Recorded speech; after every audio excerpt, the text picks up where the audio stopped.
La Russie a affirmé avoir abattu dans la nuit 2 drones ukrainiens qui tentaient d'attaquer le Kremlin à Moscou. Les Russes dénoncent une tentative d'assassinat de Vladimir Poutine à quelques jours de grandes célébrations militaires. Une information qui n'est pas vérifiée. Cette guerre, c'est aussi bien sûr de la manipulation de l'information. Françoise Berlémont.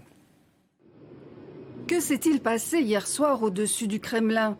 La télévision russe a envoyé ces images où l'on voit successivement 2 objets volants être pulvérisés juste avant de s'écraser sur les toits du cœur du pouvoir russe.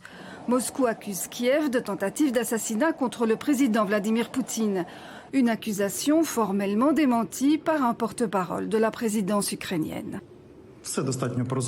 Il est plus important pour nous de détruire tous les biens militaires russes dans les territoires occupés. Ça, c'est une tâche stratégique. Toute autre action permettrait à la Russie de justifier des frappes contre les civils en Ukraine. Autre hypothèse, une tentative de l'opposition interne à Vladimir Poutine. Mais les observateurs ont des doutes. Enfin, il y a l'hypothèse d'une mise en scène par le régime russe.